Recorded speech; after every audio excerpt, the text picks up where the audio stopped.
In this video we are going to have a talk about the miraculous, how things happen in the life of Jose and myself, which we consider like miracles. So if you are interested in the miraculous, please continue to watch our next video. Thank you all for watching, and don't forget to subscribe, like and share, please. It really helps us out.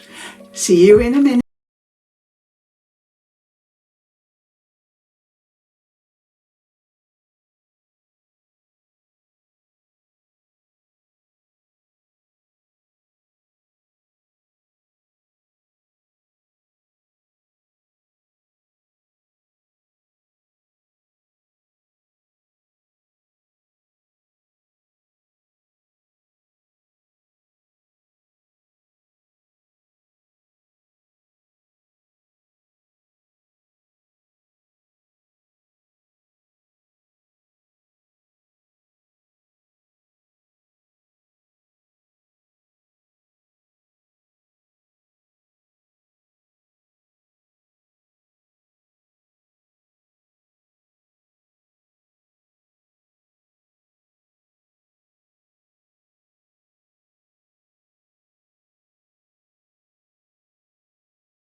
Life show, and I'm gonna tell you about this beautiful lady here. She happens to be my wife.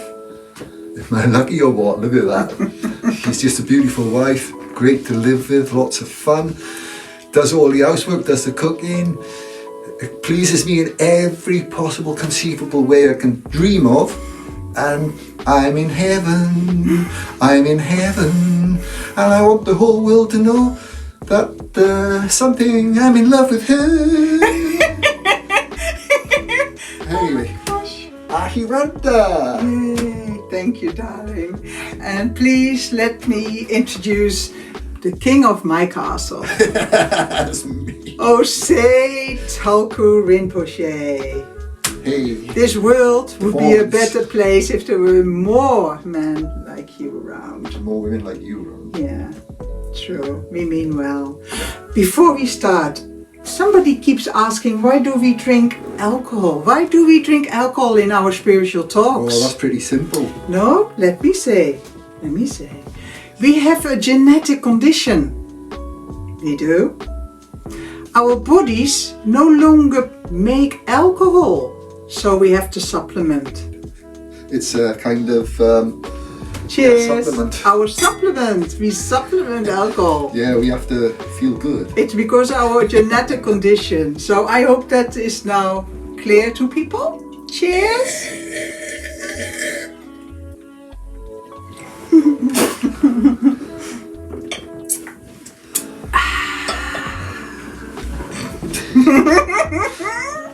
All right, here we go. Yeah. You wanted to have a talk about all right, yeah. I have a list. It happens so often that I wrote a few down, not to forget. Okay, I'll just carry on a minute. Yeah.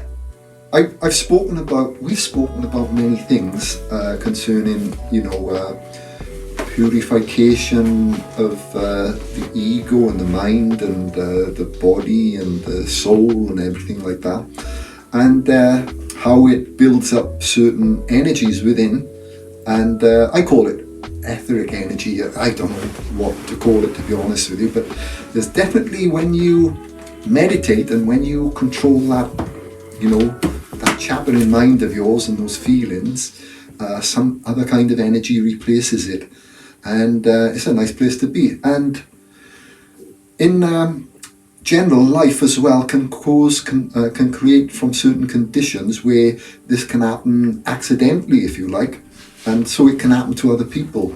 And what it is one of the things that helps create these inner conditions that create these miracles that can happen, which often follow us around when in need, type thing.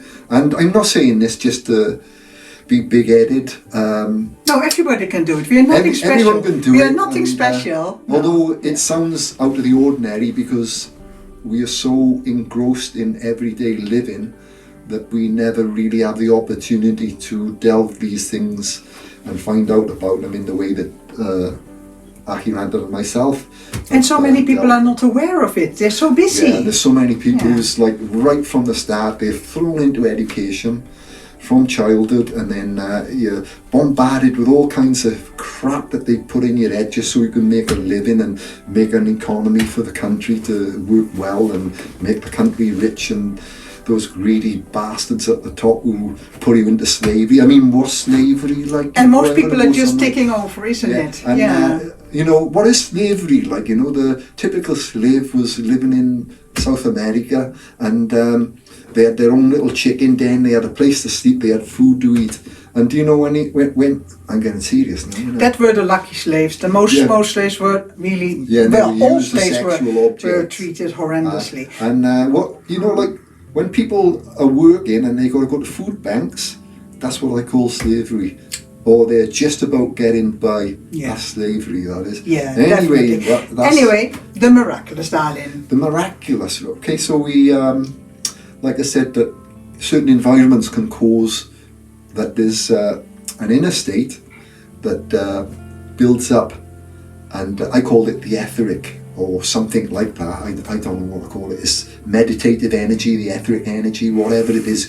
It's like happens when we are no longer instinctive animals. We no longer live in instinctive behaviour. Chasing we're something no longer all the chasing time. things. We're no longer overthinking everything. We're no longer fearing.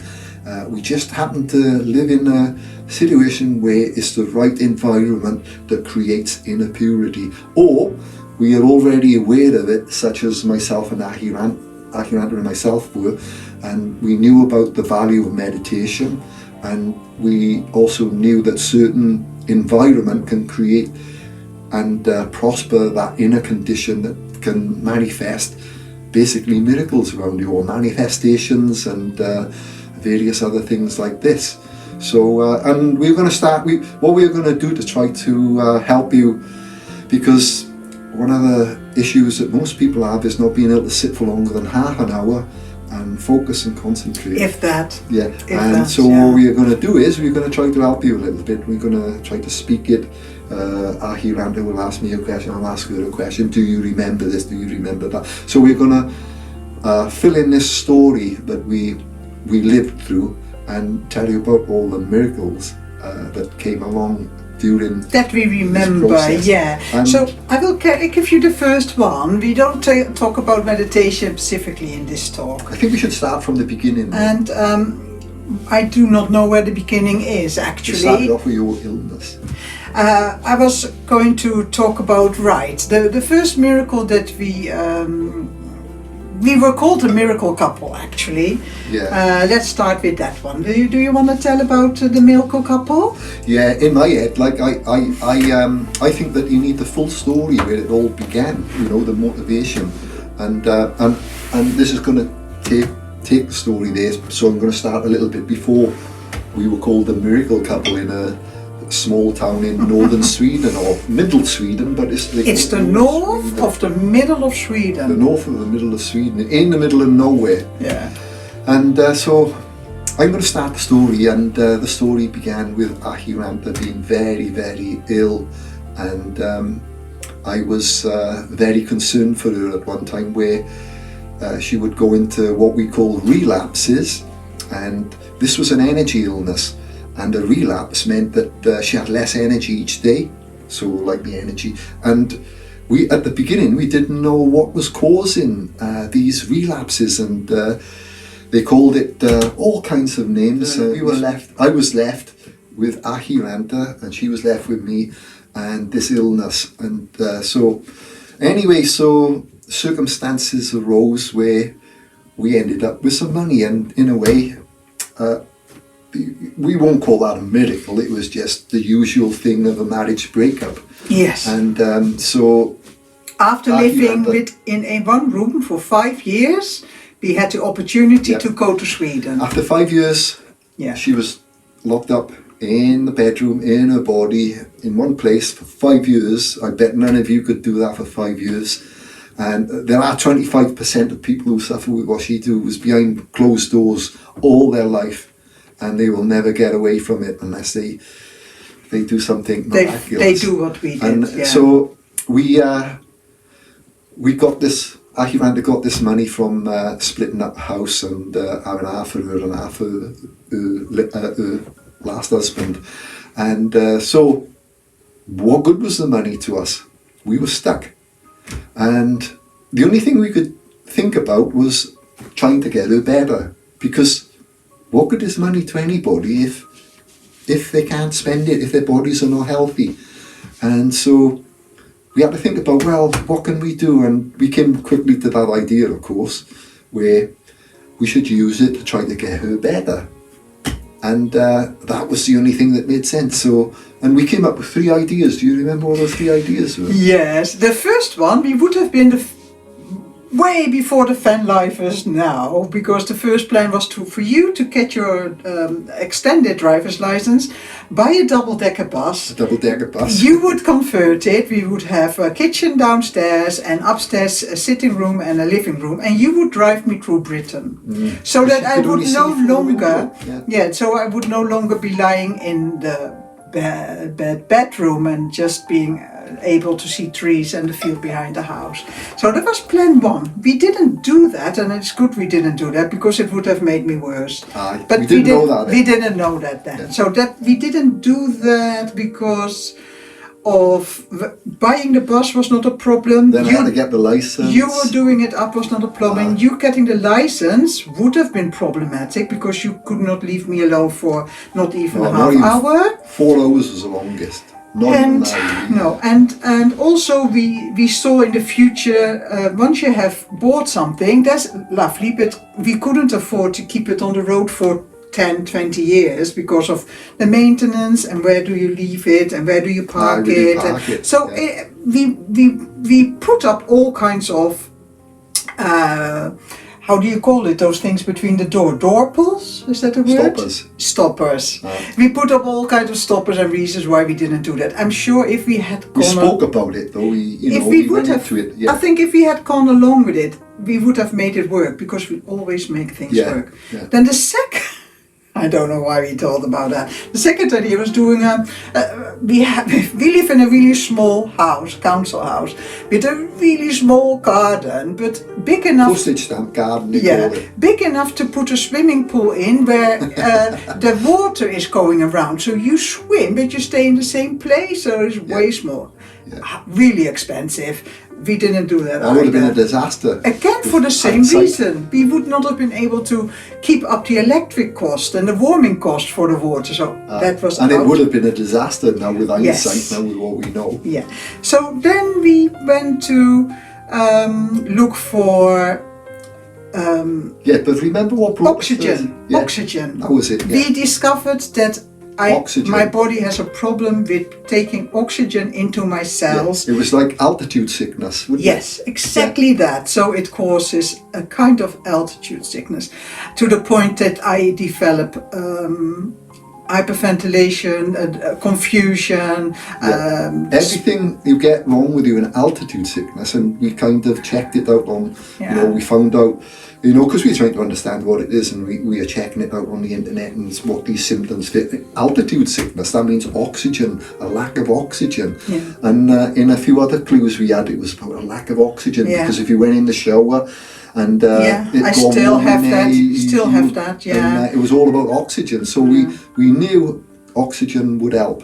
And the council put special windows in on our request when this house was entitled for new windows. The people who came in the house said, we explained it, and he said, we will give you extra windows to open instead of 2 open and 1 had to be closed or something. Anyway, so always the windows open, we still have that. So that was plan 2. Plan 3 was that was to buy something in an oxygen-rich environment. Yeah. So the first area we looked at was Canada, because we couldn't afford to buy anything in the UK or close by, because we don't have that kind of money. I don't know if anything would have been suitable in the UK. No, we looked at Scotland, because you can drive there. Well, Scotland has areas with trees, but we couldn't afford. But isn't it interesting though how all of those choices that would have been, we can see now with hindsight, would have been bad choices. Yeah. How they were filtered out, Yes. pushed out. And that's we didn't take a bad miracle choice. in We itself. could have took a double decker. Yeah. We could have took the swimming pool. Yeah. But they were filtered out. Yes. And then we were left with just one thing. Yeah, and then we looked Scotland, no. Canada, no, because this beautiful man has a criminal record, so he wouldn't be allowed into Canada, we thought. So, and also, again, it's easy to buy something in Canada really cheap, and we're talking about early 2000s, it's now different, property market. Because Jose is a builder, we could just buy something nobody else wanted. But once you put in the effort and do it up, we saw that we might have problems flying out to Canada, and it is a good thing that we didn't, because we can't even afford to have the heating on, so flying to Canada would have been out. So then the internet started to become more popular, that's wasn't right. it? It was during that time when the internet was becoming more Popular, fashionable, yeah. more usable, Early more 2000. contacting everything and everyone around the So world. then we looked at, what country has lots of trees? I didn't know nothing about Sweden. I didn't know that it was like Canada, for instance. Me neither. I had no idea what it was about, and then used the first little miracle, if you like. Yeah. I'm sat in a circle with Craig Hamilton Parker, and we are doing this psychic reading stuff. And so we sit, we meditate for an hour. Craig likes to meditate for an hour. Not all psychic circles do that meditation, but I think Craig liked doing it because we used to speak about it. And then, so I'm sitting, and suddenly I'm getting these images, boom, boom, boom, these pictures, like, of like a building, and with these big white window frames around it, like this. And I don't know what I'm looking at, and so I see that. I can't remember too many of the pictures, but specifically one I remember now, and it was big, thick white frame and a few other things around it. I can't remember exactly what that was. I mean, I'm talking about something that happened some years ago now, so you have to forgive my memory. And I'm saying, like, to Craig, I said, like, Craig Hamilton Parker, and I'm saying to him, like, hey, Craig, I think this is for you. And I'm seeing this, and I'm seeing that, and this, and I think it's going to be you're going to have a place, and it's like this. And anyway, so we forget about that. And then So then I do a search online in the moments that I was able to operate a mouse, and I found a picture of red big beams and a white wooden window. That was all we saw. That's all I saw. I didn't see the whole house, just a picture. I don't think you knew about what I told that to Craig. No. Either. So just in case people out there are thinking that you're trying to fit it in with what I told you or anything, I didn't even tell her about it. So it was just one of those circle things. So anyway, you forgot about that vision anyway. So then I found that picture, and I knew straight away, that's it. So I called Jose, who always sat next to my bed. I said, look at this screen, look at the screen. This is it, we're going to buy this. And then it was only a picture of a window. He said, well, let's look at a few more pictures. But I said straight away, this is it. And then when we went through more pictures, it was... I said, you come into that point now, are you? Yes, and then you saw more pictures. You said, that is what I saw in the vision, you said. And the house was very derelict. It had been for sale for 10 years in the middle of forest, way too big for most people. And we ended up buying it for a few bobs, because in early 2000, the houses in the middle of Sweden didn't sell. They would be for sale sometimes, like this house, more than 10 years, nobody would come and buy it. It's different now. Now it becomes very popular to buy in Sweden. Yeah. Anyway, we bought that house. Jose managed to transport me because, I was very ill. The story about the first start of well, I wouldn't call these such miracles as the ones that's going to happen a bit later on in this story, but Ahiranta, she's good on the net, she's just, her job, she was He was a problem solver. problem solver in a big company in Holland, and she's really good on the net. Fantastic, I think she is. I can spend hours like looking for something, and then she's there. Yeah. 2 minutes. Yeah, researching. I'm very good in researching. I'm not that stupid, surely. I don't think I am anyway. But I can't compare myself to anyone. I don't. But she shows me well up. She do. And anyway, so like. Anyway, she books a trip, and I had to catch a train to. Oh, you can't. Remember that part? Yeah. Oh, yeah, right. I forgot. The old story. Yes, I forgot that part. Sorry. Yeah. So this was it. My daughter Tamara, our daughter Tamara, would come over from Holland to take care of me because Jose was going to check out the house that we had bought online without seeing. Just from pictures. And this is how it went. It was advertised. And then we communicated in those days through email. And the lady had a miscarriage and didn't want to have anything to do. They were starting to do the house up. And she lived 5 hours drive in Stockholm. And she wanted to sell the house. And okay, she said, well, I can fly into England because I explained I was bedbound. And she said, I can fly into England and meet you by the solicitors then. I said, that's not even possible. I couldn't go to solicitors or anything. And in Sweden, they have really, they cut down on red tape. They hate red tape. So in Sweden, you just ask a form from the land registry office and you fill it in. She fills it in, we both sign it, and then that's it. That is it. The house is yours. But, you know, how do you do that without the other being ripped off? So I said, do you know what? I give you half of the price now, before I sent any papers.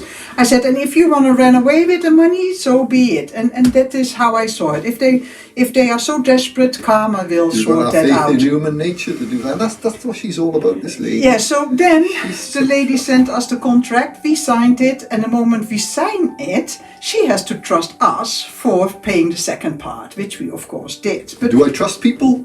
Okay, so we did it, house was ours. So Jose was going to fly out and check the house out before he would bring me over, because he needed to know what was there, how could he do it. And we booked everything online. In those days that was really unusual. Now it's really common, but in those days we booked a flight, we hired a car, we bought you a tent because we knew the house was derelict, we bought you a coat because it's Sweden and it was in September around my birthday.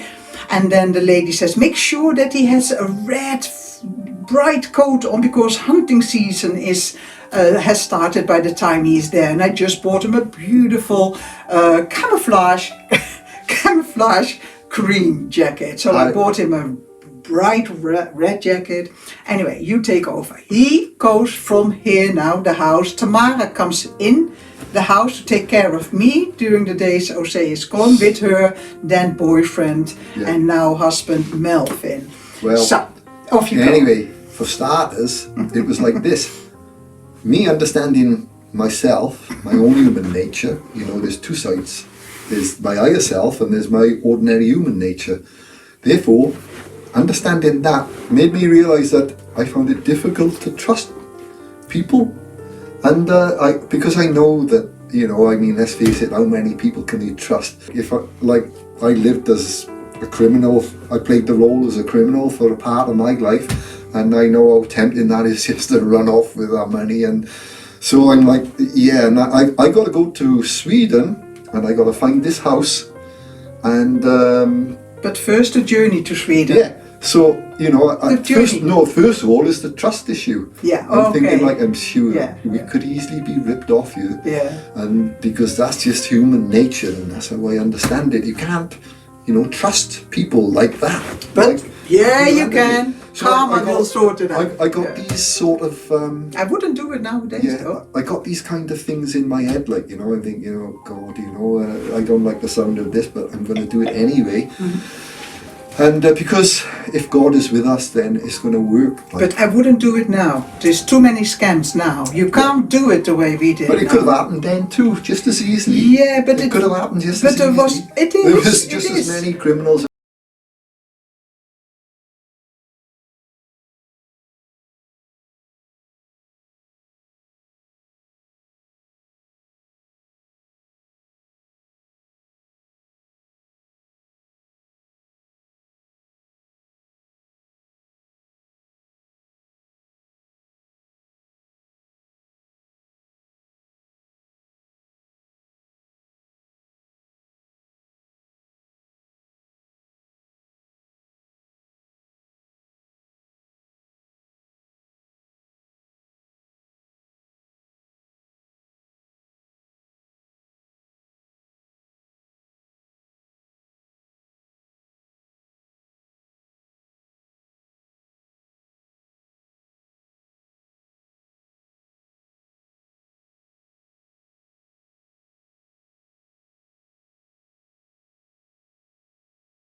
Let's just go through the motions because I've missed the freaking plane.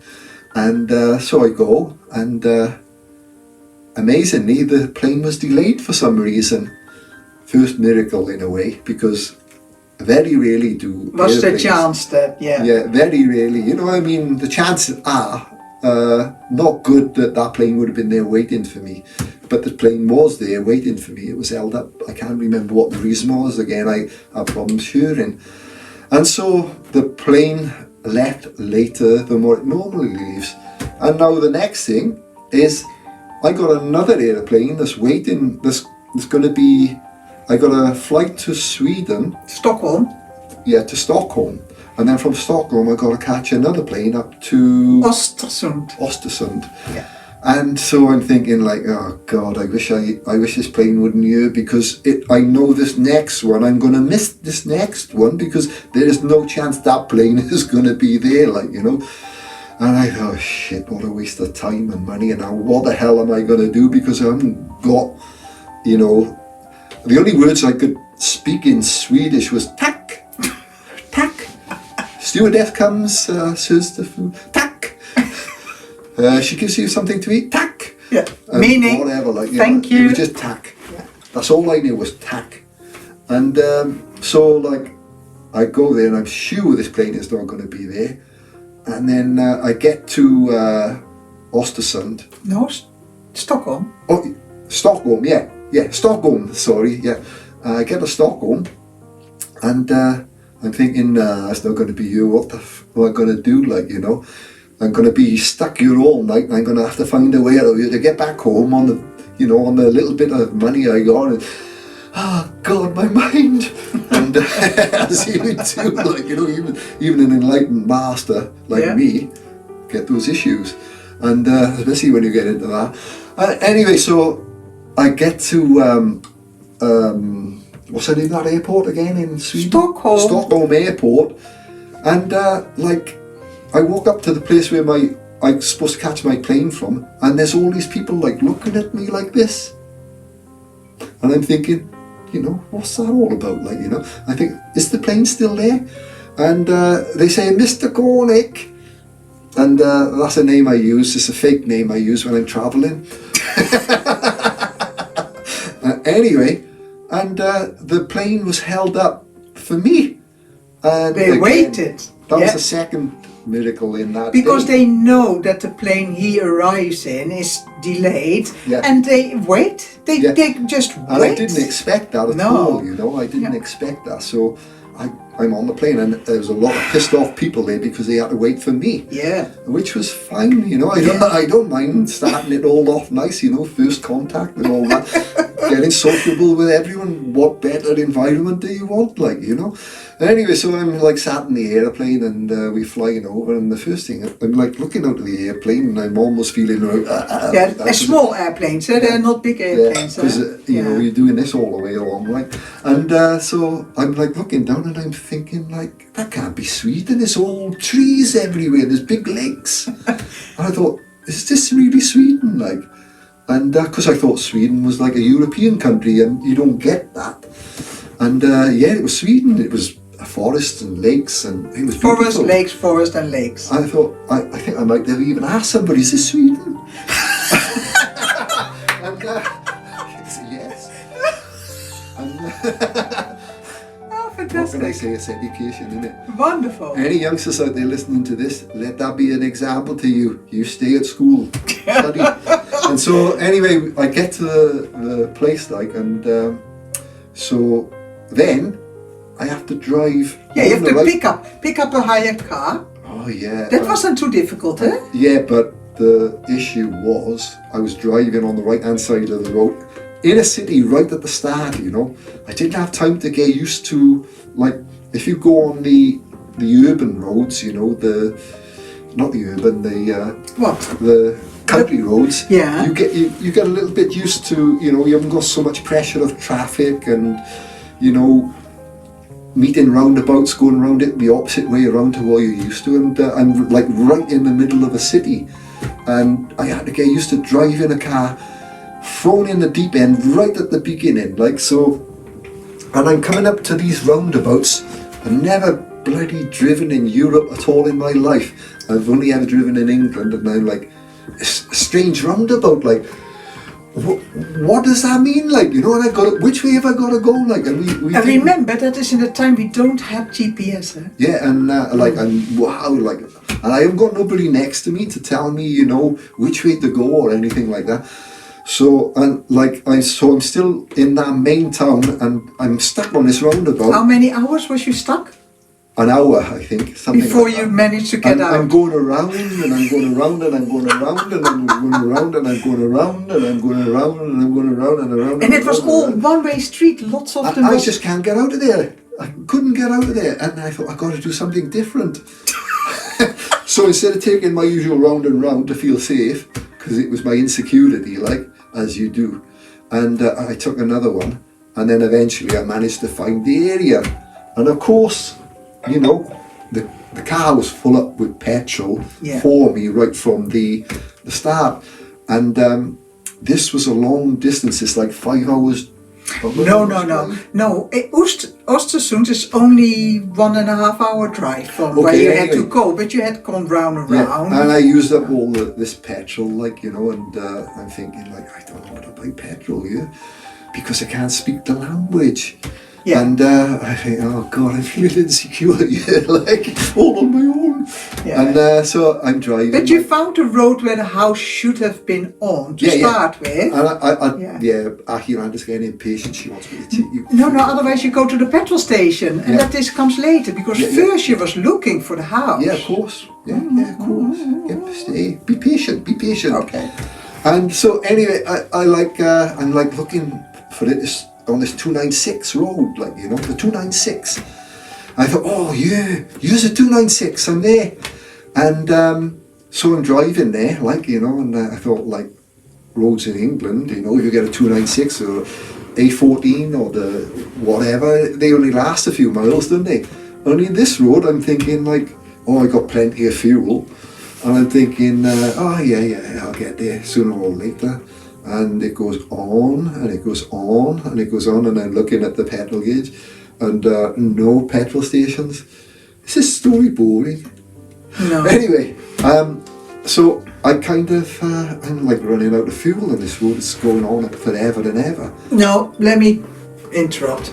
He's looking up and down the road, and he couldn't. That wasn't the first day. And you couldn't find it. You could not find the house, and then it became dark, and you decided to camp in the woods. And the next day you went to the petrol station. Yeah, I mean, Ahiranta's memory is much better than mine. Yeah, so he makes camp in the forest on one of the tracks, and you sleep there. And the next day you have to go back to the little village next there and get petrol.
The house, and it had been used as a knocking shop. There was not even keys, the doors were just open. Yeah, they'd broken everything open, and what happened, we learned was that the lumberjacks would go in there, and they would take women in there, and they would have beers and drink-ups in there, and then they would knock nails in the door for how many women they had in there. Above the bedroom door. Yeah, and when I walked into the rooms, it was like ankle deep in beer cans and all kinds of stuff. It was like really that. in a state. It was Really bad way, bad. and Yeah. it was just. But like with me, because I'm who I am, I looked at it and I thought, oh, well, at least I can do something with it. Yeah. You know, it was a roof at the end of the day. And most people thought we was absolute nutters, you know, taking that on, because Ahiranta was badly disabled at that time. Yeah. And this was September 2004, actually. Yeah. So you cleaned up as good as you could, right? Yeah. And I burnt lots and lots of stuff, which I shouldn't have. I found out later. Later on, they were auctioning some of those things off. And we had burnt it all. I burned it all. I thought it was just old shit. Yeah. And so I burned it all, along with all the other rubbish they had in there. And and you camped out on the field by the house so bad you could not sleep in the house. Yeah, I couldn't sleep in the house. I had a camp with me, so I slept outdoors. You prefer that anyway. Yeah. And that was the first, shall I say, semi-miracles, I would say. Yeah, and in those days, back home. No, you would call me, and we still had those really small little phones. Yeah, that was there was no smartphone inside. Being able to call home was hit and miss because of the reception. And so what you did instead was you made the recording, well, I still have it, recording walking to the house, and because he wanted me to have the description a little bit, so I felt a little bit involved, but he couldn't send that I could only listen. Hit and miss. I could only hear that when you came back. Sometimes it worked and sometimes it didn't. It was like, it was talk about Pony Express. It would have been quicker if I'd asked the Pony Express to send her the message than mobile phone in them days. But it worked eventually. Yeah. So he found the house, and then in 2005 we had the youngest son in the house living with us, and he would babysit our two dogs, Tara and Osho, because you said, I can't take the dogs the first trip, I need to concentrate completely on you. Yeah. So if something happens, I do not have to worry about the well-being of the dogs. Because it was a lot, of responsibility, and I'm not really good with responsibility. I just don't deal with it. Yeah. So the first time we that traveled, was part of the enlightenment, by the way. The first time we traveled together, and the first time in 5 years. 4 years by then that I was outside of the house, and we traveled to Newcastle. Let me bring it back a little bit, to the point. Sorry. And so it was, I came back home and explained to Ahiranta how it was, but the area around, I said the house was in a shit state, but the area around, there was a beautiful lake there, we were located in the middle of a forest, and there was a road just by the house, so it was ideal really. And then there was a driveway from the road up to the house, which was we was looking for a place oxygenated, and it was ideal in that respect. So if anything was going to work, we thought that was, we talked about it. And for the oxygen, it was a good choice for me. So we prepared ourselves, and we bought Bessie, the camper van. Well, that was also part another miracle. Because we didn't write that down in a list, but because of the two dogs, we live by the beach, south of England, and he would walk the dogs in the morning. After taking care of me, I had all I need, so he would walk the dogs for an hour and come back home. And we spoke about how do we go around getting you there. And then he said, well, ideally we need a camper van or something where you can lie down, because I could not sit up straight, so I needed something to lie down. Yeah, and also Ahiranta's brothers from Holland, they all put some money together and they bought a wheelchair. Special wheelchair. A special wheelchair that was much better. Lying down wheelchair. Yeah. And so I managed to, and the van, we got a camper van. Stop. You walked to the beach. Yeah. After we talked about how do I catch you. Yeah. There you have to go. Another minute. We were speaking, how do we catch you there? How do we get you there? We need a camper van or something. Flying like was out of the question because I couldn't sit. Yeah, we got to get a camper van. And we couldn't afford a camper van. No, we didn't have much money at all. Well, hang on, didn't we have money? No, but not like, we couldn't buy a motorhome or anything like that. No, we didn't have that kind of money, and it had already gone into buying a house, and what was left over was the rest of the pavement. Yeah. And yeah, I remember that now. Yeah. So, you know, we are going back like how many years? 20 years maybe? 2004. 15, 20 years. So that is 18 years. 18 years we're going back. Yeah. And so... You walked to the beach with the dogs? Yeah, that's right. Here's another miracle. And so we had just spoken now. We'd had a serious talk. Yeah, we've got to get a camper van so that you can lie down. Something. And we need to be able to put the wheelchair on the back of the camper van or on top of it or something like that. Anyway. But it wasn't more about me lying down. Yeah, and it was more about her lying. So anyway, I'm walking down the beach now, and then I walk, and then I look, for sale, camper van. Oh, camper van for sale. No, he remembers this wrong. Sorry to interrupt you. You come across a person also walking his dog. Yeah. And he was going to move to Australia. And he was going to sell all his possessions. I got mixed up with a caravan. That's right. Because we bought a caravan. That's right. That was later. Yeah. So that man said, I'm going to move to Australia. You got talking and the dogs were playing. And then he said, I'm going to sell a little old camper van. Yeah, there that's you right. go. And I said, wow. I've just been talking about that to my wife. I said, we need to buy one. I'm coming and have a look. Yeah. I'll come and have a look at it. And so we bought Bessie. We called her Bessie. Yeah, and we had a camper van. And we'd just been talking about it the same day. And then somebody turns up on the beach with a camper van for sale.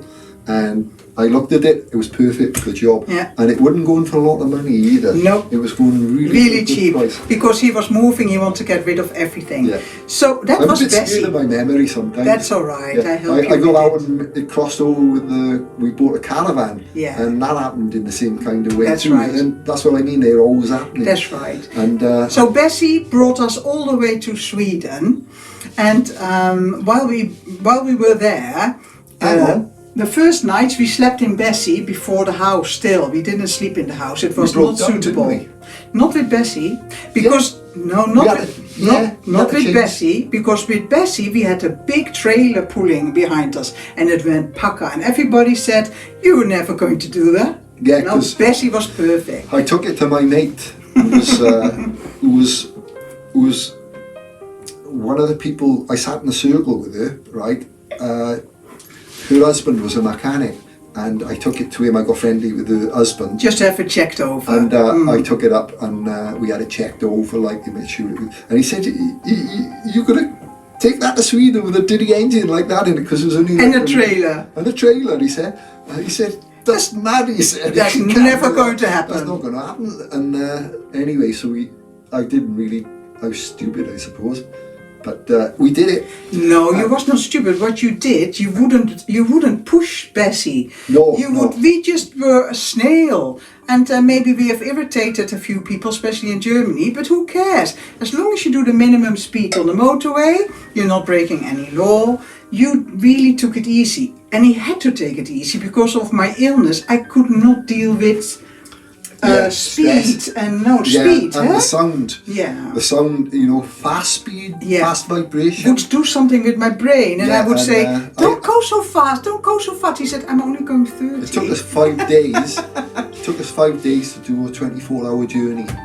Yeah. So that was because I had to keep stopping. So and that's why Bessie could do it. Yeah. Because you would just listen to the engine, and if we would have gone uphill, because in Sweden. When we arrived in Sweden, we came across the 296, that's the road where the house is on, from the other side than that you came from when you found the house. The opposite side, yeah. So we turned into the 296 and we thought, almost there, almost 5 hours late. No, that's not true. Can't be 5 hours. No, it was. Really hours later, because the road was so long. But anyway, we were there for a few months in Sweden and you made beds for me everywhere. So once he had the house, 1 bedroom was acceptable, you made that comfortable, but he didn't want me to lie in the bedroom all day while he was working outside or downstairs. So every day he would choose a job to do and make a bed for me nearby. Everywhere, even when you was working by the road, you would make it possible for me to lie next to you on the veranda. It was fantastic. But we stayed for 5 months the first time. And But I remember. Sorry? Because you. I'm skipping. You're good. You are. Yeah. You're skipping past the rubbish bits, I suppose. Yeah. And anyway, so she's good.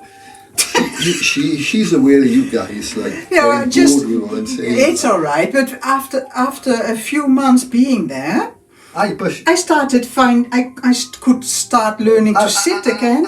No, you've gone too far forward. Oh, You've gone too far. We're talking about miracles.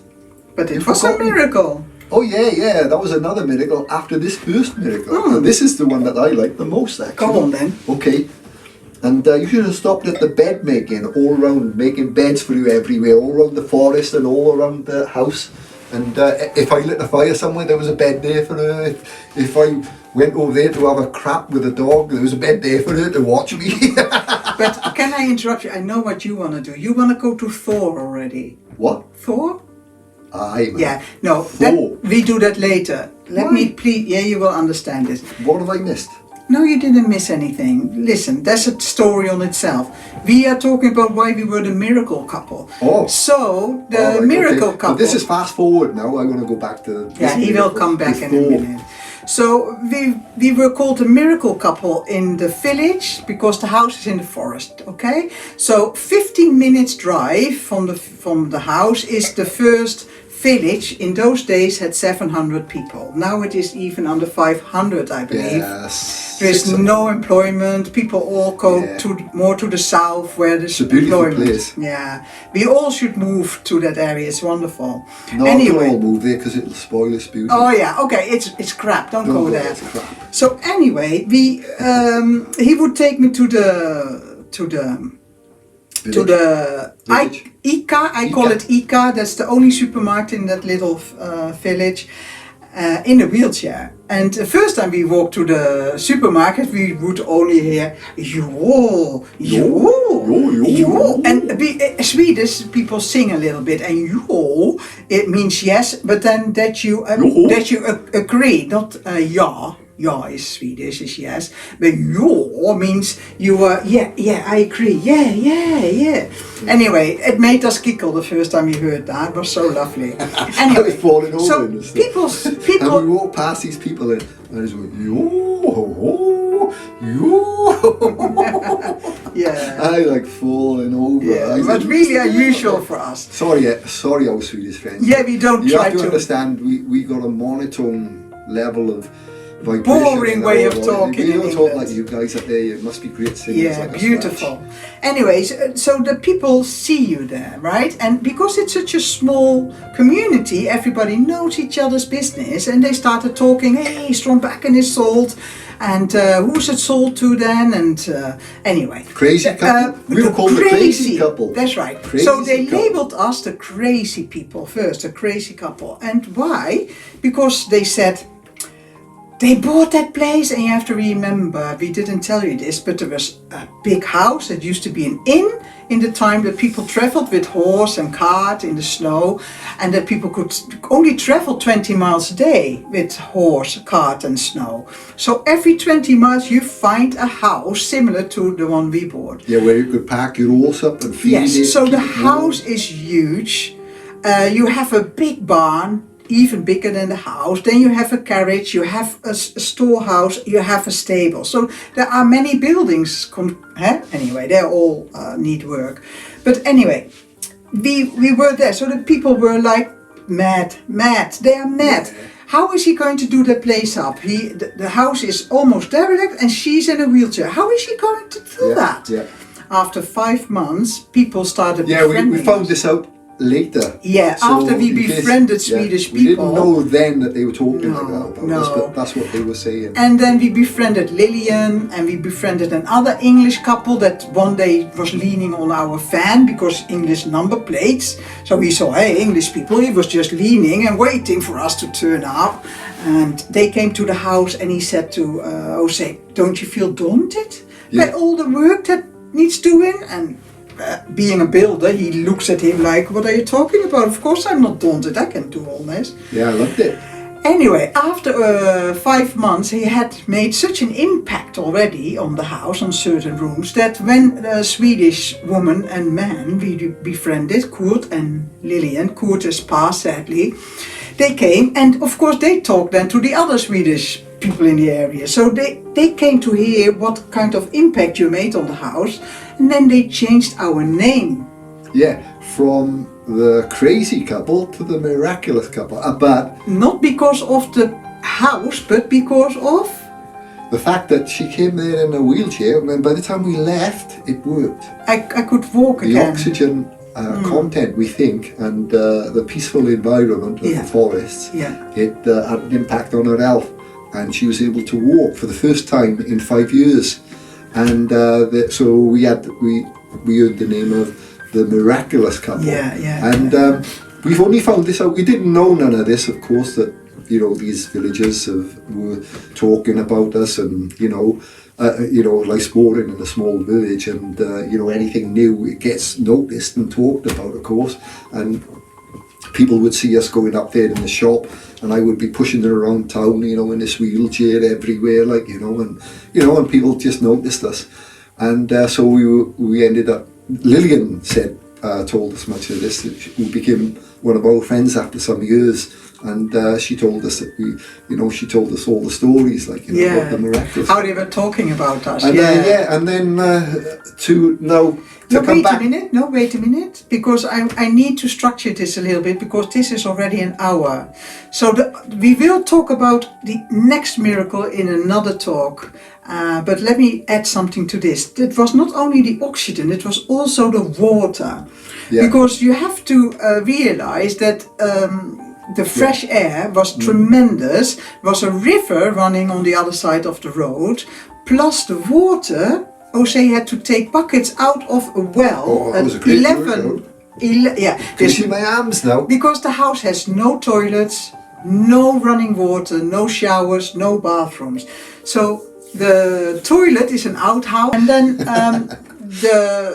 the well water, when Jose would take the water out of the well after cleaning the well, because that hadn't been not maintained, there was iron buckets rusted in there, and after he did that and took all the water out as much as he you could, and then kept new water, you saw it streaming in underground straight away. If you would pour the water into other buckets, you could see the rainbow in the water. I called it magical water. That was special water. I think there was lots of minerals in the water, and the combination of the oxygen plus being outside, because you have to remember we were there during the summer as well, and it's 24 hours light, and I think sunlight is really important, especially after all the years lying in the bedroom, although you made the bed by the bedroom window, because we know the importance of light. So we changed from the crazy people to the miracle people, and how we got there, how that all happened, how the power works with us is just miraculous. That's why we wanted to share this. This is not even. No, this is just one story. We have many more. So if you want to hear the next stories, search for part 2, and then to be continued. To be continued. That's right. Thank you all.